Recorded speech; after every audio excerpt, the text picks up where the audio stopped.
Pues bueno, vamos a continuar con la secuencia de las iglesias. Hemos estado en estos últimos lunes pues hablando acerca de los mensajes a las iglesias que habla Apocalipsis, ¿verdad? Son 7 iglesias. Son siete iglesias, 7 mensajes, una a cada una de ellas, donde le presenta un reto a cada iglesia.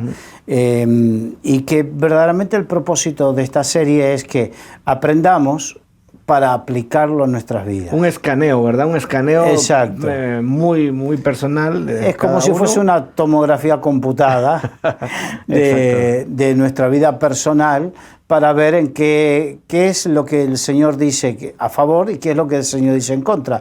Y más que lo que nos dice a favor, sería interesante aquellas cosas que nos dicen, por ejemplo, una frase que se repite en 2 iglesias, pero tengo contra ti.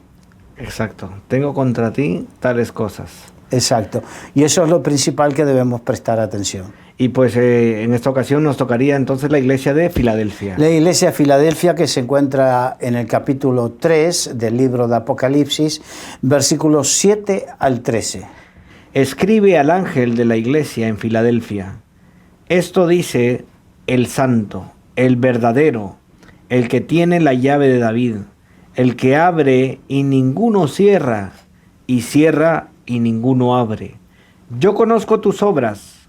He aquí, he puesto delante de ti una puerta abierta, la cual nadie puede cerrar, porque aunque tienes poca fuerza, has guardado mi palabra, y no has negado mi nombre. He aquí, yo entrego de la sinagoga de Satanás a los que se dicen ser judíos y no lo son, sino que mienten. He aquí, yo haré que vengan y se postren a tus pies y reconozcan que yo te he amado. Por cuanto has guardado la palabra de mi paciencia, yo también te guardaré de la hora de la prueba que ha de venir sobre el mundo entero, para probar a los que moran sobre la tierra. He aquí yo vengo pronto, retén lo que tienes, para que ninguno tome tu corona. Al que venciere, yo lo haré columna en el templo de mi Dios, y nunca más saldrá de allí. Y escribiré sobre él el nombre de mi Dios, y el nombre de la ciudad de mi Dios, la nueva Jerusalén, la cual desciende del cielo de mi Dios, y mi nombre nuevo. El que tiene oído, oiga lo que el Espíritu dice a las iglesias. Bien, la iglesia de Filadelfia, según nos cuenta la historia, fue fundada en el año 189 a.C.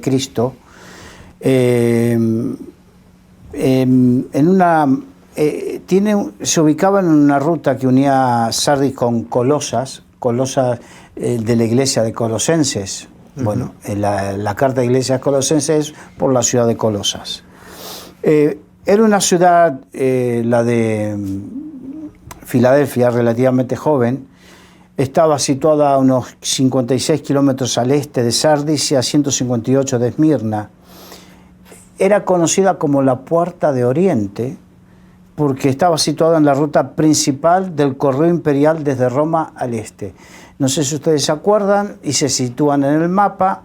Todas estas iglesias están en lo que era el Asia Menor, la península de Anatolia, que es la Turquía asiática de hoy en día. Eso era la provincia romana. Entonces las caravanas pasaban por ahí, aunque tenían que cruzar por medio barco, llegaban y todas estas ciudades estaban en esa ruta. Y esta parece que era una de las principales.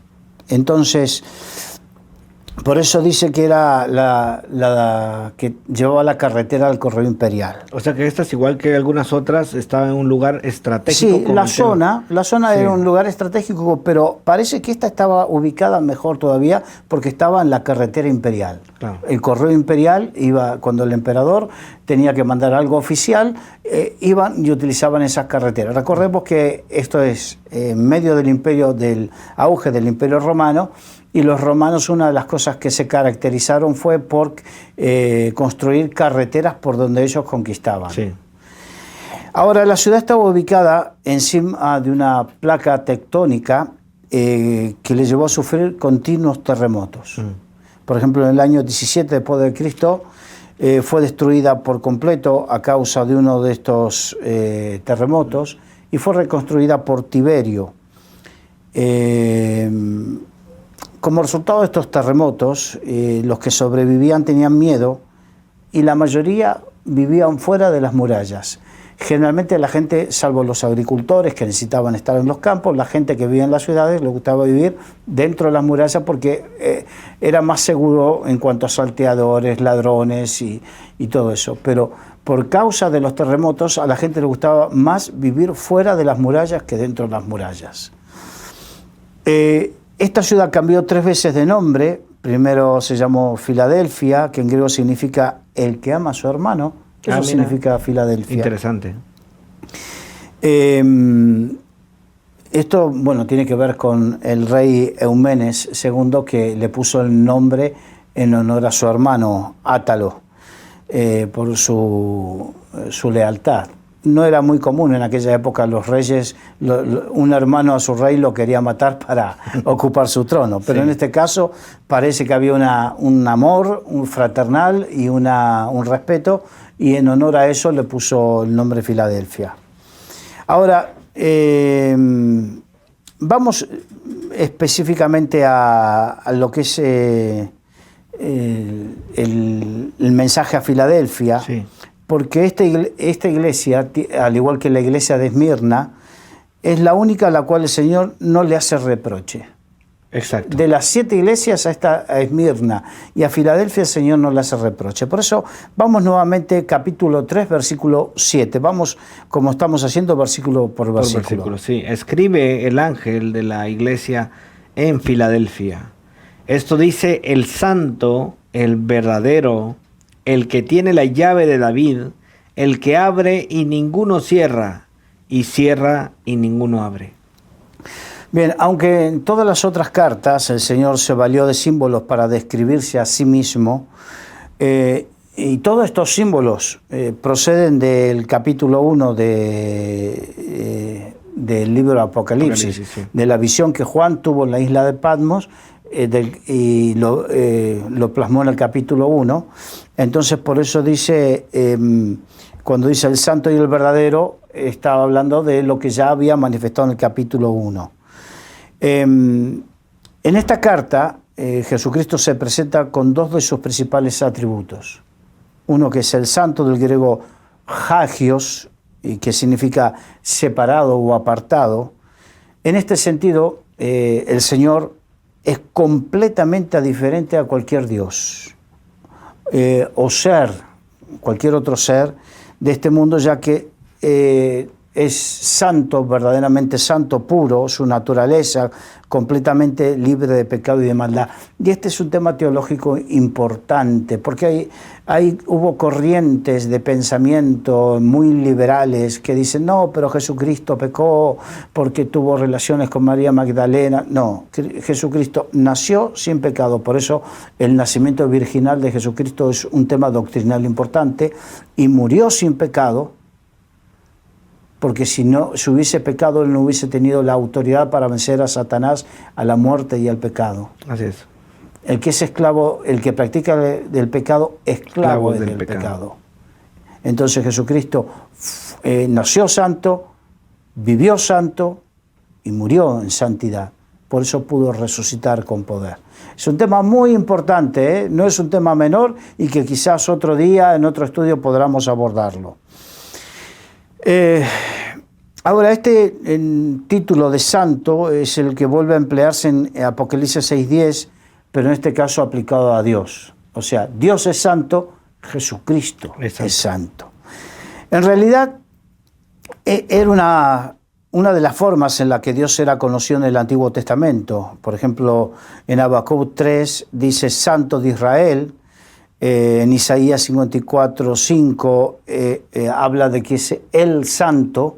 Entonces no es algo nuevo, sino algo que ya se utilizaba en las Escrituras para hablar de Dios, como el santo. Y Dios es santo y su Hijo Jesucristo es santo. Él es el verdadero, viene del griego alecinos, que es un adjetivo que denota que algo no es ficticio, a diferencia de los dioses o los ídolos de la antigüedad, que no eran reales y que no son reales, pero Jesucristo es real y su presencia se manifiesta en este mundo. Por lo tanto, es importante, porque fíjate que habla de dos cosas, de su santidad y su veracidad. Santidad y veracidad. Entonces, es de los temas importantes para tener en cuenta. Y este título sirve para que indicar que Jesucristo es digno de completa confianza. Él es real, es genuino en todo lo que dice, en todo lo que promete, en todo lo que hace. Y no es el producto de ninguna imaginación, como algunos dicen que es el producto de la imaginación, en este caso del apóstol Juan. No es el producto de ninguna imaginación humana, sino es la realidad de quién es Él. Amén. Ahora, cuando dice el que tiene la llave de David, el que abre, ninguno cierra, y cierra, ninguno abre, es que Jesús se presenta como el que tiene la llave de David, el que tiene la autoridad para abrir o para cerrar. Para abrir en cuanto a voluntad, deseo, propósito, oportunidad, y cerrar. Dice, Él es el que abre puertas y nadie cierra, y el que cierra y nadie abre. Entonces, esto es un título que tiene que ver con su autoridad, habla de su autoridad. Y ahora es importante que tengamos los creyentes esto en cuenta, porque Dios es el que abre puertas y cierra puertas. Así es. Dios, no es otro. Y a veces pensamos, no, es que no es posible, tenemos que abrirla. Él es el único que abre o cierra. No, pero aparte muchas veces los hombres nos ponemos mal porque dice, es que me cierran las puertas. Si un hombre es capaz de cerrarte la puerta es porque Dios no la abrió. Exacto, sí. Eso es para que no nos pongamos mal. Yo me acuerdo que en una época hace años pensaba, es que no me dan la oportunidad, y hasta que una vez el Señor me habló muy claramente y me dijo, ¿en manos de quién te pusiste? En tus manos, Señor. Fue muy claro este pensamiento, esta deducción tan simple que me llevó el Espíritu Santo. Y si tú te pusiste en mis manos, ¿quién es fulano de tal para cerrar? Exacto. Entonces, tengamos en cuenta esto. Si Dios es el que abre, ¿quién otro va a cerrar? Y si Dios es el que cierra, no descoses contra el aguijón queriendo abrir lo que el Señor no abre porque no te conviene, porque no es para ti o porque no es el tiempo. Claro, solamente Él tiene las llaves, solamente Él tiene el poder. Sí, ahora cuando dice el que abre puertas y cierra puertas también implica no solamente oportunidades, sino de etapas. A veces las etapas en la vida se tienen que abrir, se abren etapas y se cierran etapas. Y nosotros tenemos que aprender que Dios es el que marca las etapas en nuestra vida. Exacto. Hay etapas que tenemos en forma natural. El día que te casaste, dejaste la etapa de soltero para comenzar la etapa de casado. El día que tuviste hijo, comenzaste la etapa de padre. Hay etapas que vienen en forma natural, pero hay otras etapas que tienen que ver con los planes y la voluntad de Dios en cada uno, ¿no? Sí. Y debemos aprender y estar atentos a entender las etapas que nos toca vivir, los tiempos que nos toca vivir, los momentos. Bien, proféticamente ya se hablaba de esto. Isaías 22:22, si lo tienes allí, es muy importante porque nos habla de cuál es la llave de David, ¿no? En la que cierra y ninguno abre, y abre y ninguno cierra. Y pondré la llave de la casa de David sobre su hombro, y abrirá y nadie cerrará, cerrará y nadie abrirá. Ahora, debemos entender a qué se refería inicialmente con esta profecía para que después podamos pensar en cómo se aplica a Jesucristo, ¿no? En los días del profeta Isaías gobernaba el rey Ezequías, quien tenía un cortesano llamado Sebna. Esto es una historia que se encuentra en Isaías 22:15, 22 en adelante. Este actuaba como mayordomo, que era una especie de jefe de personal que se encargaba de controlar la entrada al Palacio Real, la posición en que se comportaban las autoridades más elevadas en el reino. O sea, era el que gobernaba la casa del rey. Sí. Y este hombre había actuado de forma impropia, por así decirlo, buscando su propio beneficio personal, y como consecuencia de esto el profeta le anuncia que sería transportado por Dios en un duro cautiverio y que sería reemplazado en su puesto por un hombre justo y honrado llamado Eliakim.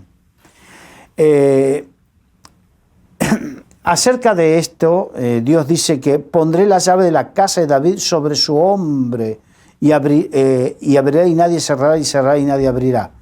Cuando leemos el pasaje de Isaías, nos vamos a dar cuenta de que el pecado de Sebna había sido su autosuficiencia y la importancia que se daba a sí mismo. Claro. Él se creía, y la Biblia dice, nadie tenga más alto concepto de sí mismo del que deba tener. Por ejemplo, había esculpido una tumba para él en el lugar alto con la intención de perpetuar su nombre. Esto está en Isaías 22:16. También había hecho de carros para su gloria. Pero nada de esto, ninguna de estas cosas le iban a aportar seguridad, ni iban a impedir que se fuera llevado en cautiverio. El cautiverio fue un juicio de Dios que vino sobre él porque su comportamiento no fue el adecuado en una persona de la casa real, y por esto se lo conoció como vergüenza de la casa de su señor. Bueno, después de todo esto, Dios levantó a Eliakim, y después Dios lo compara proféticamente a Jesucristo con Eliakim. Aquel que iba a ser justo, fiel y verdadero.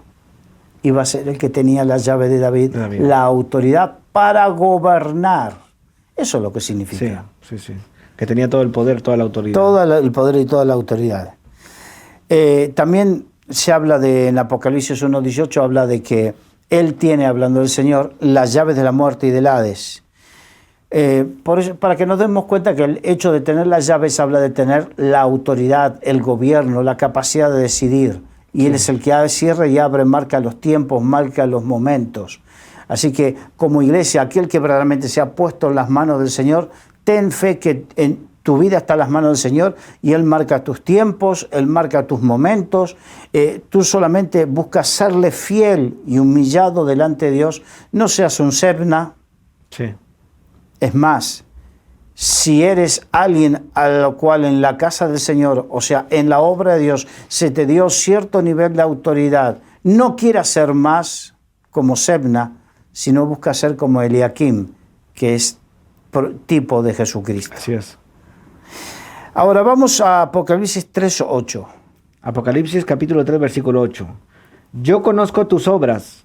He aquí, he puesto delante de ti una puerta abierta, la cual nadie puede cerrar, porque aunque tienes poca fuerza, has guardado mi palabra y no has negado mi nombre.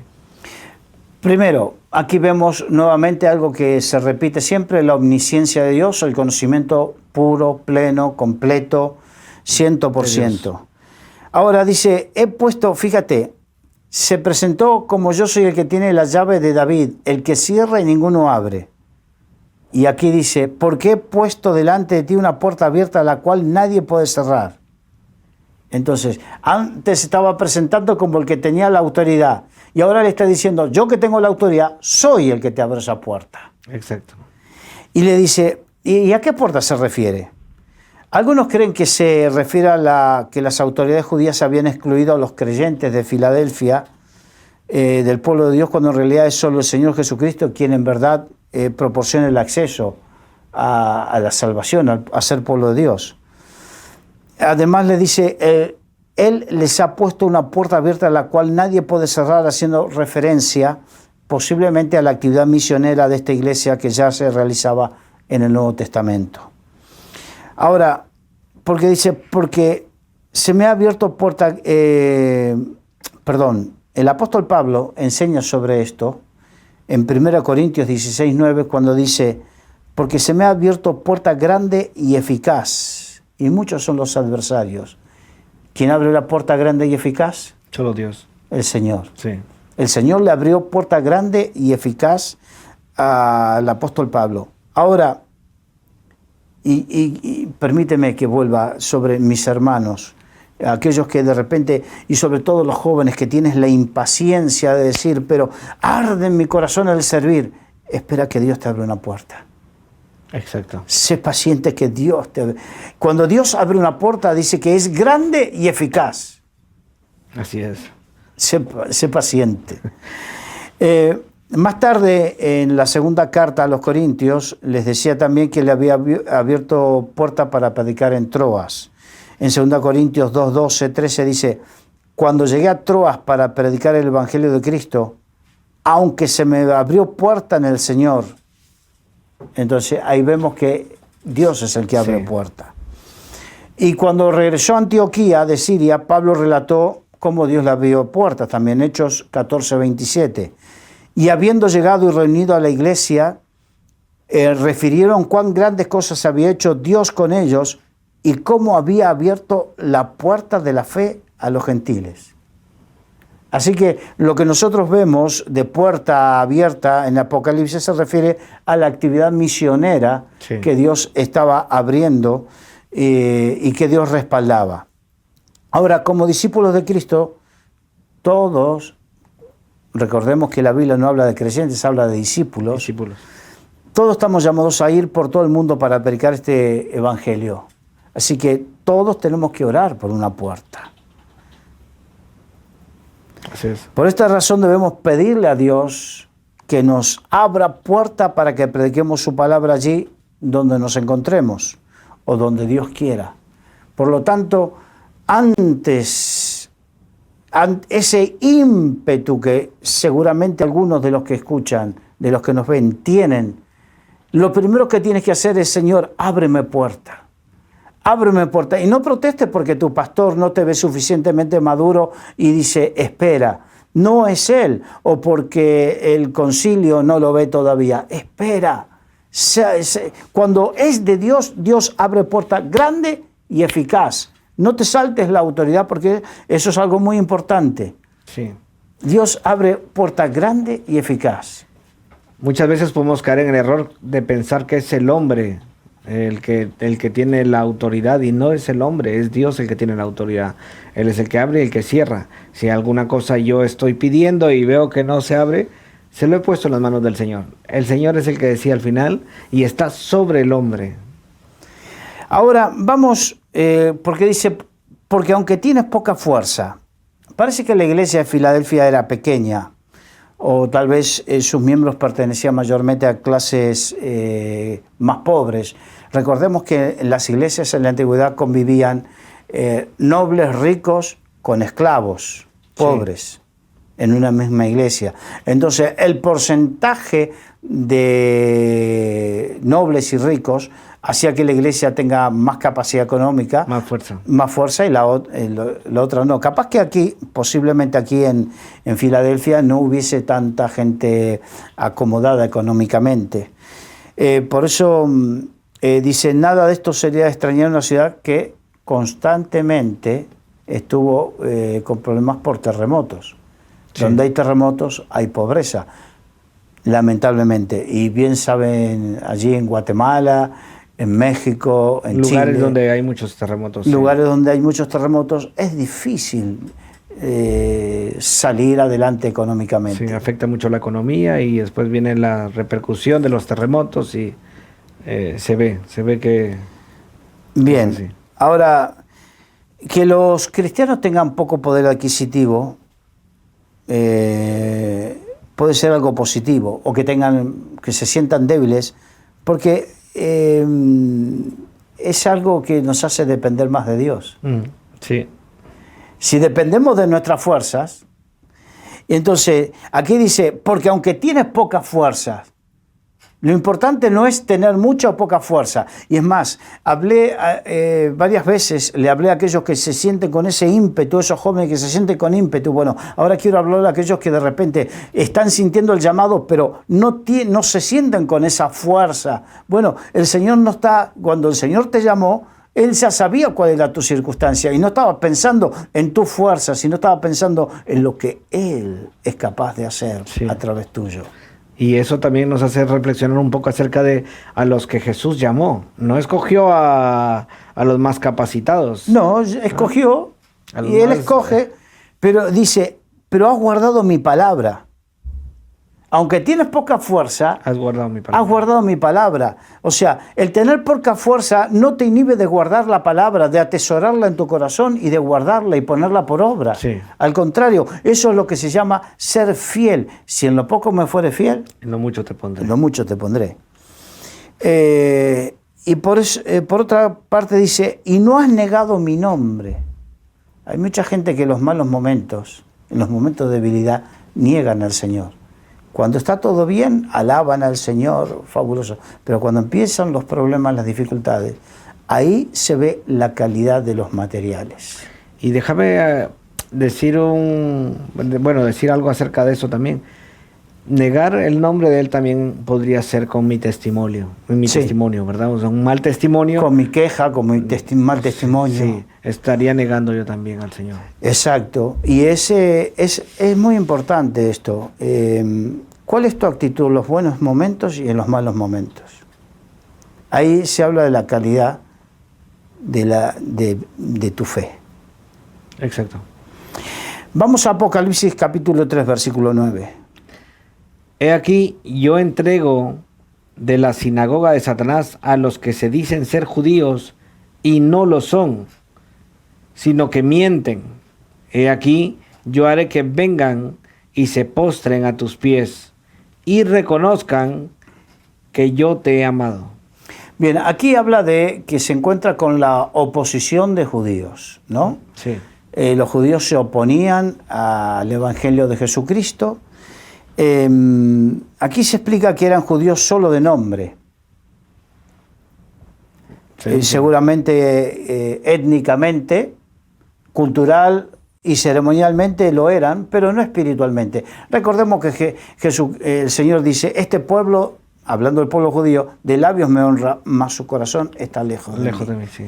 Entonces, pero como la mayoría de la nación judía habían rechazado al Mesías, y sus sinagogas se habían convertido en fortalezas, porque los primeros cristianos iban, lo cuenta Pablo, Silas, que iban, en Hechos de los Apóstoles, iban a las sinagogas, entraban en las sinagogas y hecha señal de paz, dice que empezaban a predicar. Entonces, al ser los primeros lugares de sitio donde se predicaba las sinagogas, también eran los primeros sitios donde se volvían en contra. Sí, exacto. De hecho, en algunos sitios los apedreaban. Ahí mismo estaba la oposición. Sí. Ahora, este versículo parece que indica que algunos de estos judíos se convirtieron al cristianismo y la iglesia crecía en algunos de sus más declarados y encarnizados adversarios. He aquí yo haré que vengan y se postren a tus pies y reconozcan que yo te he amado.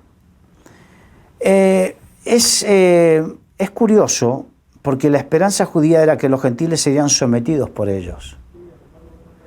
Pero aquí la palabra promete todo lo contrario, que serían los judíos quienes se postrarían ante los creyentes gentiles. Todo lo contrario. Todo lo contrario. Ante los creyentes, judíos o gentiles.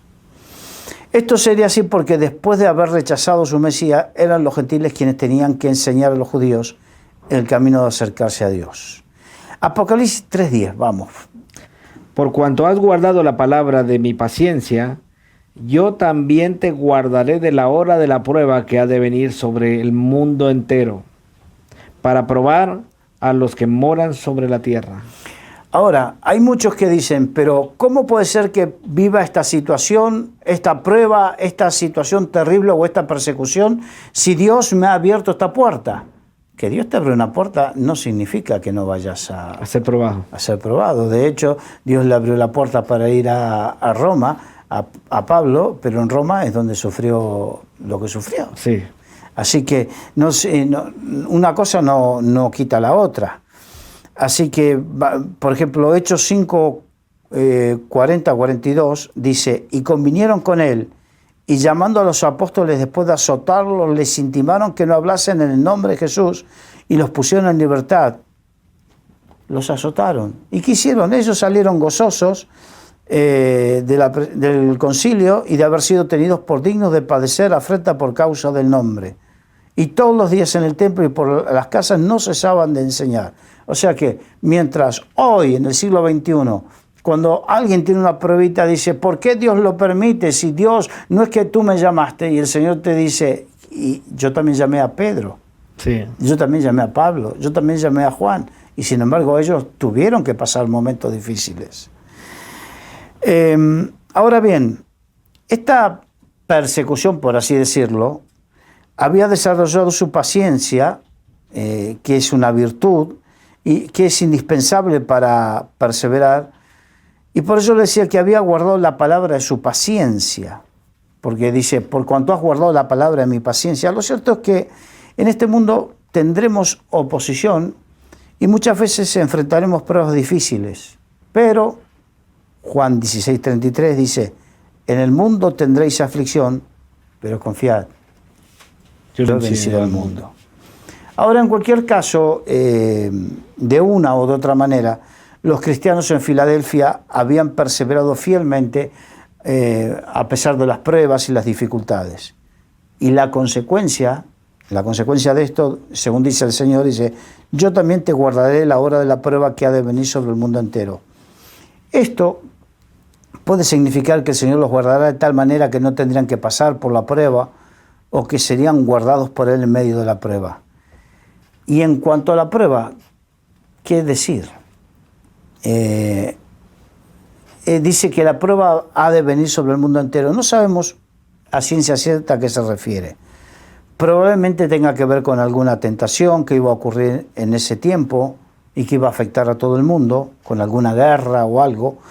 Y algunos quieren ver aquí que el Señor está prometiendo a la Iglesia Universal que iba a ser librada de la gran tribulación. Recordemos que esto ya hemos hablado anteriormente. Sí. Pero la verdad que no hay indicios. Cuando hablo de indicios significa no hay otros pasajes bíblicos que indiquen esto a sí mismo.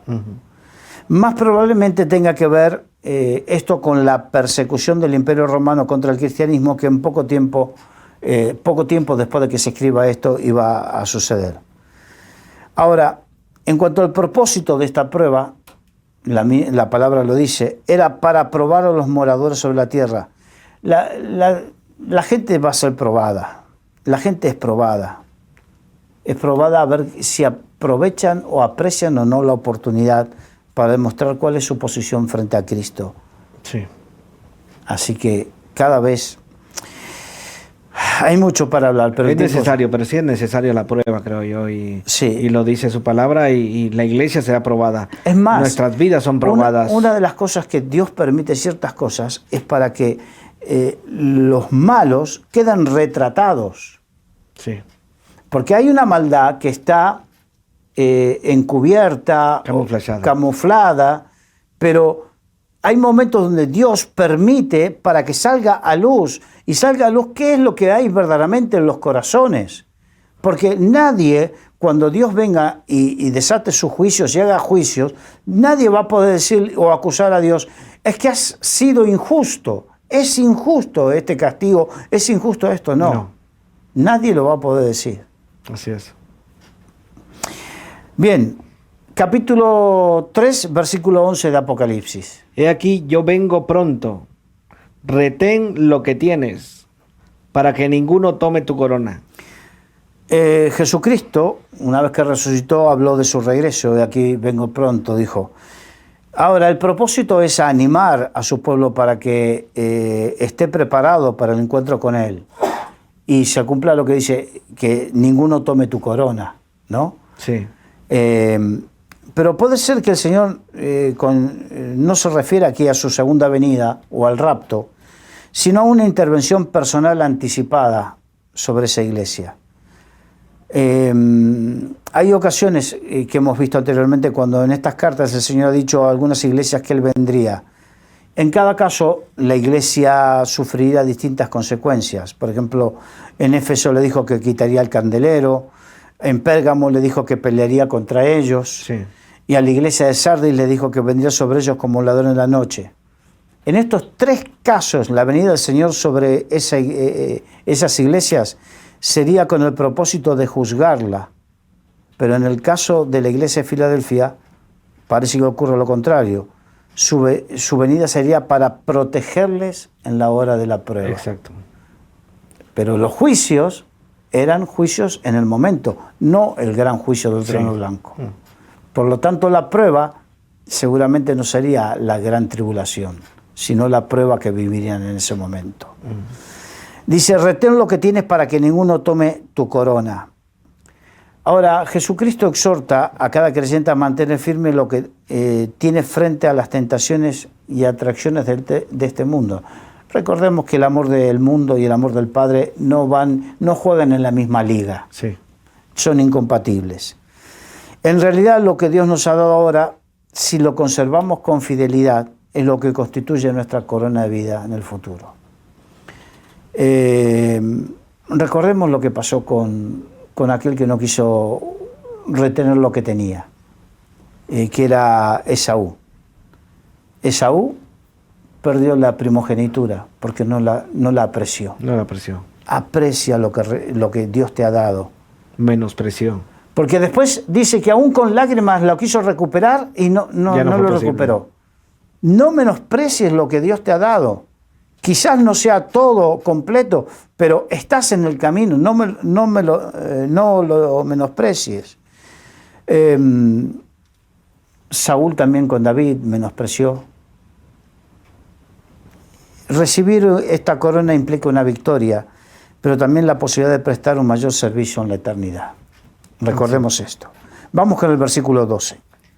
Al que venciere, yo le haré columna en el templo de mi Dios, y nunca más saldrá de allí, y escribiré sobre él el nombre de mi Dios y el nombre de la ciudad de mi Dios, la nueva Jerusalén, la cual desciende del cielo de mi Dios, y mi nombre nuevo. Esto quiere decir que no solo serán bienvenidos a la casa del Señor, el templo de Dios, sino que formarán parte de él. Serán columnas, formarán parte y parte importante, porque las columnas son las que sostienen el peso. Así es. Esta es una promesa de seguridad a los creyentes, en especial a la gente de Filadelfia, que a causa de los frecuentes terremotos estaban acostumbrados a tener que salir huyendo constantemente de sus casas. O sea, imagínate aquellos que vivieron permanentemente en inseguridad, se les da una promesa de seguridad. Sí. Aquellos que por algún motivo has vivido la inseguridad de un hogar destruido, la inseguridad de que tus padres no fueron como necesitabas, la inseguridad económica, la inseguridad, Él te promete una estabilidad dada por Él. Sí. Dada por Él. Esto es lo importante. Ahora, el hecho de ser columna del templo de Dios también podría implicar otra cosa. Los templos tenían grandes columnas a veces para apoyar el edificio, pero en otras oportunidades se usaban como ornamento. Por ejemplo, en el templo de Salomón había dos grandes columnas, una se llamaba Jaquín y la otra Boaz, y que estaban en el pórtico, y lo que servían era para sostener los capiteles que se encontraban encima. Ahora, pensando en esto, podemos recordar lo que Pablo le dijo a Timoteo. Primera Timoteo, si tienes por ahí, Sí. 3:15. Para que si tardo sepas cómo debes conducirte en la casa de Dios, que es la iglesia del Dios viviente, columna y baluarte de la verdad. Amén. O sea, tenemos que entender, aquí habla de un templo físico, pero nosotros hoy en día no tenemos un templo físico. De hecho, el Señor dice que vosotros sois piedras vivas de edificación. ¿no? Entonces es un templo espiritual, una casa espiritual. Ahora, esa casa espiritual también tiene columnas y Dios lo que quiere es constituir a su pueblo como columnas y baluartes de la verdad. Sí. Una columna es alguien que sostiene, que sostengamos la verdad en medio de tanta mentira, que seamos capaces de sostener la verdad. Sí. Esto es lo que nos enseña el apóstol Pablo. Ahora, dice, y escribiré sobre él el nombre de mi Dios y el nombre de la ciudad de mi Dios. La idea es que ahora los verdaderos creyentes pertenecen a Dios, y si una persona se acerca a Dios, podrá ver algo del carácter de Dios. Interesante.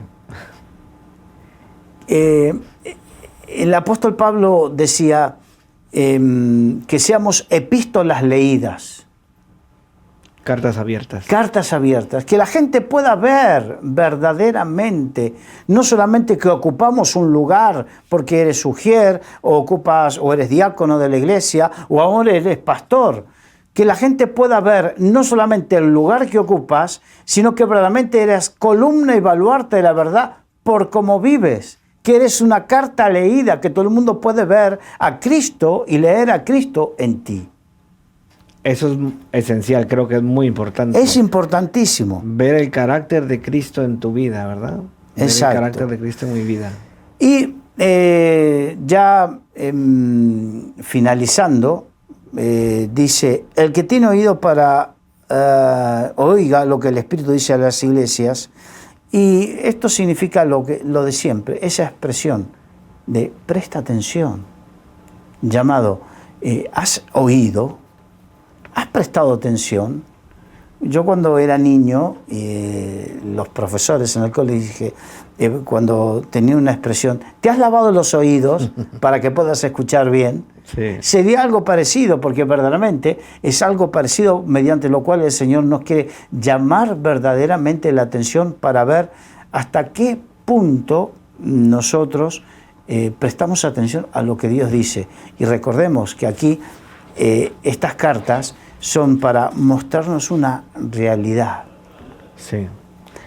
Y bueno, haciendo un resumen de esto, Carlos, ¿cómo podríamos resumir todo esto? Sabiendo de que es una iglesia, Filadelfia, una iglesia que aunque tenía poca fuerza, sí, guardaba la palabra. Tenía poca fuerza, poca capacidad,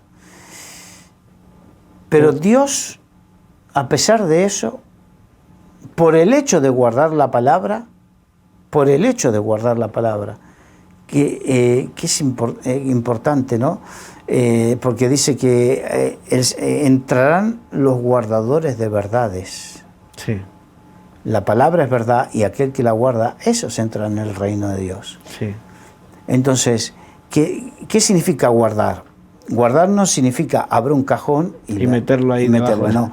Guardar significa preocuparme de poner por obra, de vivirla. Sí. Y dice, has guardado en tu corazón, dice también, ¿verdad? Sí. Porque lo tenemos en nuestra mente, en nuestro corazón. Y luego lo que dices tú, ponerla por práctica, ¿verdad? Exacto. Aunque tienes poca fuerza, pero has guardado, has vivido esa palabra.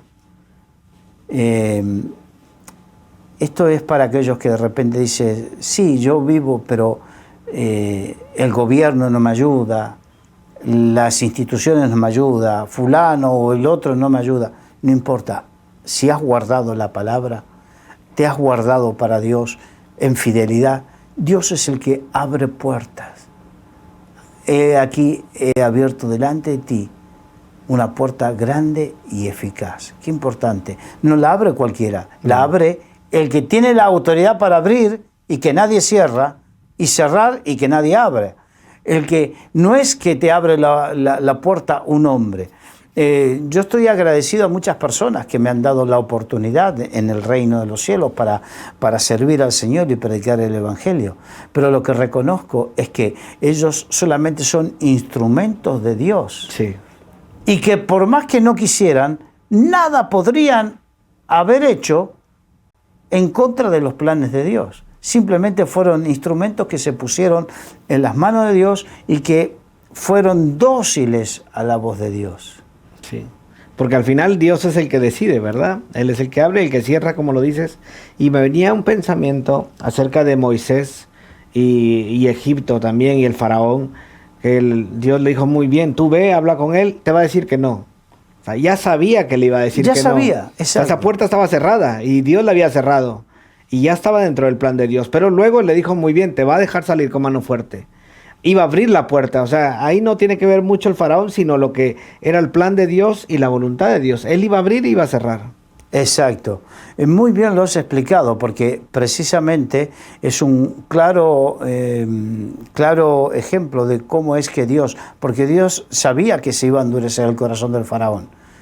Entonces, claro, en nuestra visión limitada decimos, pero en lugar de Moisés hubiésemos dicho, pero Dios, no hubieses... Me mandaste a la guerra con una cucharilla, Sí. porque... Pero no, es que Dios estaba preparando un plan para que se cumpla su plan y su propósito. Y Faraón no era quien para impedirlo. Entonces, no nos pongamos mal por las puertas que no se abren, por las oportunidades que no aparecen. Sepamos esperar en Dios, que Dios, así como lo hizo con Moisés, con el pueblo de Israel, así lo hace con todos. Sí. No hay faraón de este mundo, porque hay algunos que dicen, no, que tenemos una oposición diabólica tremendo, es que necesitamos, sí, es verdad, hay que orar y ayunar, perfecto, no me cabe ninguna duda, pero también tenemos, dice que el que está con nosotros es mayor que el que está contra nosotros. Exacto.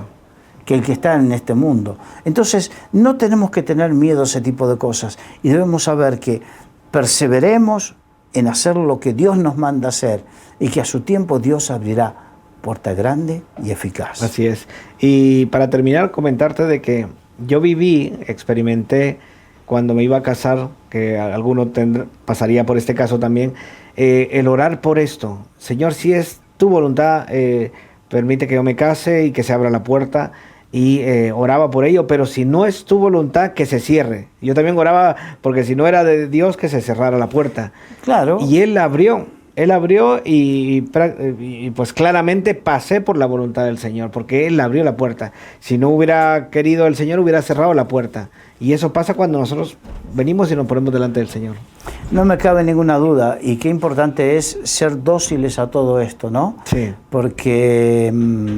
el gran problema es que el pueblo de Israel muchas veces, cuando venían momentos difíciles, se olvidaba de Dios. Y ese es el gran problema, que mientras la puerta no se abre, puede venir la queja, puede venir lo contrario a la fe. Sí. Y puede venir la duda a atenazar nuestros corazones y convertirnos como el pueblo de Israel, que se quejaba. Había visto el poder de Dios y se quejaba. Había visto el maná del cielo, se quejaba. Había visto cómo el agua amarga se convertía en agua dulce, se quejaba. Se quejaba por todo. Los desiertos son momentos donde saca a luz lo que hay en el corazón. Lo que hay en el corazón, así es. Pues bueno, se nos ha acabado el tiempo, Carlos. Gracias. Un placer.